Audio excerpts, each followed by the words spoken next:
Hello everyone, welcome back. In the previous video we learned that how we can install the library and how to import the create the imports with the model and then import them into the database.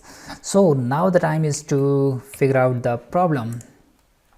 Our problem is when we are saving this into the database, it will also accept this title, author and notes like its column headings. We don't want to save them into the database.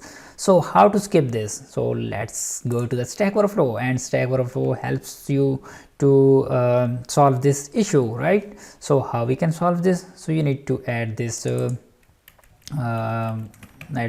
the top. Let me go to the book import. Okay, book import, and then you need to put a comma, and here you need to define this, and then you need to add this space at the top. Okay, and why it's throwing the error? Because I put a semicolon here. It's still saying that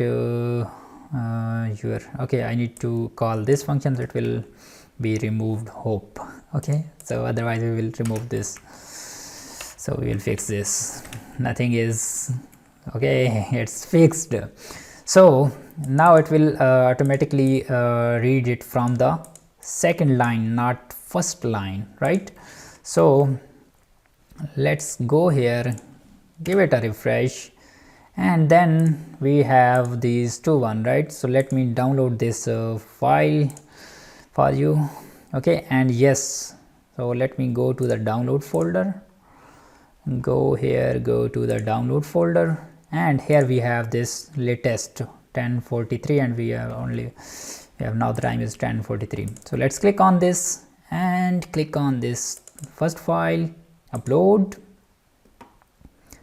and yes, it's uploaded, and we have 3 entries first, and yes, the only one is 4th entry. So let's double check it. Okay, so click on it, continue.